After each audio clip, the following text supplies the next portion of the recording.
So found my first mosque on site right here. That's a good, interesting fact, Tunisia was also part of the Ottoman Empire before it became a French protectorate, and Tunisia only became independent in the 1950s. So there are many reasons why I made Tunisia my 100th country. I have neglected Africa for the last 10 or so years between trips. It's like, the first time I came to Africa was Tangier and I lasted 5 hours, and the second time, 10 years later, I only lasted a few days thanks to those scamming bastards in Senegal. I thought I had not seen much of Africa. I've been to, 12 African nations before coming here. I could have paid like 400 quid to go somewhere fancy like, Dominican Republic or Jamaica or Cuba. And then I thought, wait, there's a country in North Africa which doesn't require visas, it's cheaper to get to, it's low cost, and I can have a good time. And so I choose Tunisia. The good thing about Tunisia is visa free. It's easy to get around to, I guess. I mean, I could get a direct flight from London, but I decided to go to Nice instead because I hadn't been back to Monaco in years. So, wow, 100 nations. I just can't believe it. 100 nations.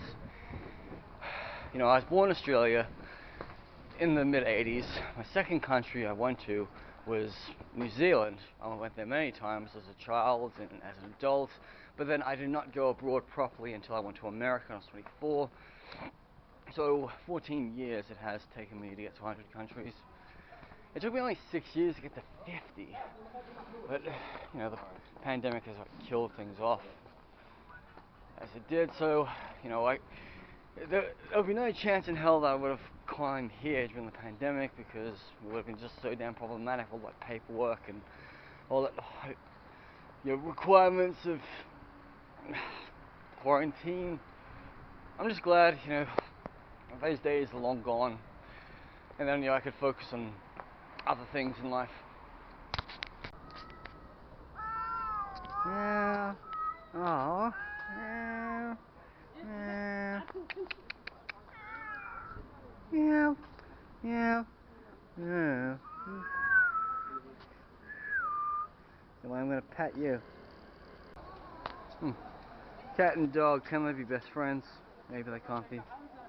God. Just wish that people would take in some of these animals, you know, give them homes. Otherwise it wouldn't be like too shaggy. There was a synagogue in the street back there. Walked past it, there was nothing that would show any signs of Jewish life. Maybe from 6 years ago. But there is a big synagogue out of Tunisia, but unfortunately I'm not going to be able to film there because of the police presence and all.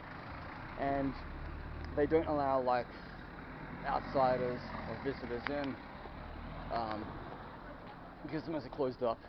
To be frank, there are only about like 1,000 Jews left in Tunisia. There used to be like hundreds and thousands of them before independence, but then a lot of them have moved to France, have moved to Canada, they moved to Israel. So at least they still have some Jewish people here in Tunisia. Oh my god, this is such a nice spicy sandwich. It's like they've added like paprika to it, or something spice like harissa. Kind of what reminds me of a Middle Eastern spice, harissa.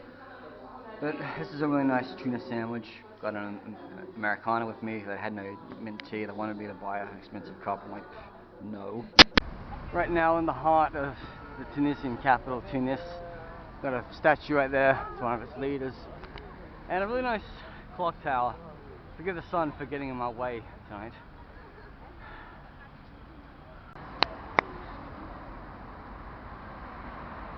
So right there, that's the famous clock tower of Tunisia, and there's a statue of a guy on a horse with like an Ottoman era hat. So we're just going to go down this main road to go check out the cathedral. Yes, they do have churches here in Tunisia. Yes, we are in North Africa, and yes, this is a Muslim country, but religious intolerance is really important in a country like Tunisia. Christian, Jews, Muslims, we all live together and we all get along. Here we are in Tunis. We have a Catholic cathedral. I think it's like St. Paul's. Quite stunning architecture, really tall building. Got nice statues of an angel over there, angel of the cross. Guy looks like Jesus up the top. It's all like gated up, but you just have to go around the back entrance. So you're gonna get through the famous arches and through Medina. Actually, my hostel is within the Medina, so we're gonna have a look around. Oh, interesting. It says here King Charles II must have stayed here. Oh yeah, a British treaty between the Bey and the Sultans of Tunis and King Charles II enabled Britain to maintain diplomatic later presence on this site in 1662 to 2004. So that was like the British embassy back then.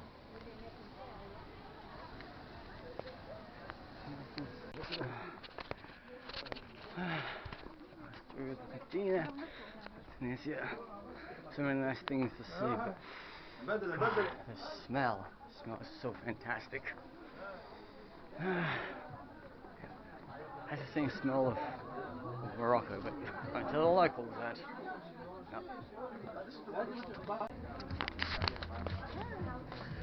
Alrighty.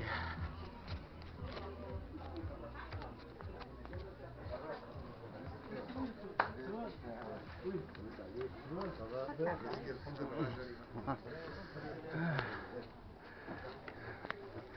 gotta know your French to get around here.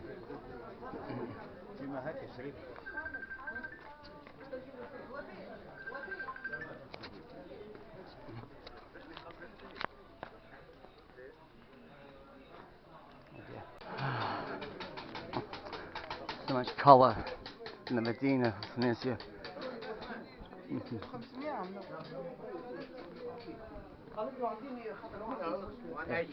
That's you.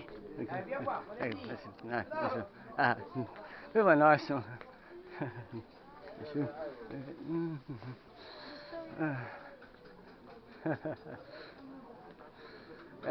Actually, I really do need a new pair of shoes, but I'm not going to pay extortionate rate.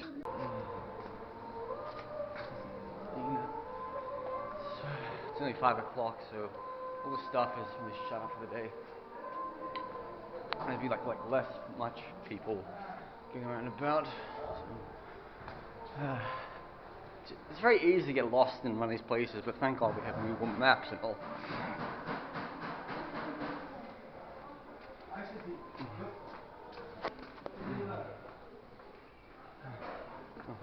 Seems like they call this a souk.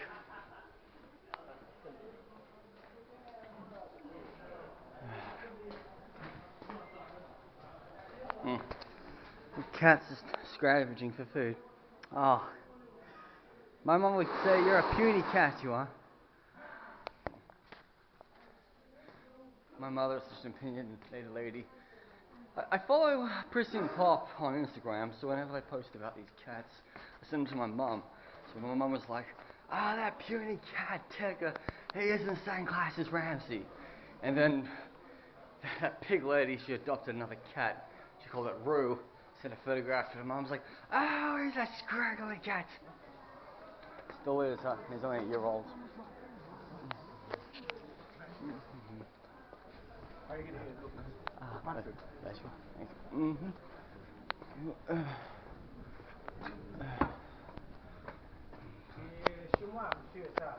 My house. Oh, that's your house. Oh no. Panorama? No. This way. No, thank you. That's right.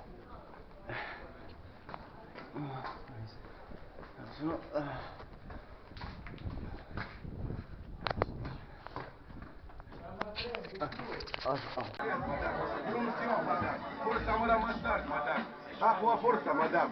Promotion, madame. شوفوا ما تشريش مدام بروموسيون على بعض صغار كبار بنات ولاد على بعض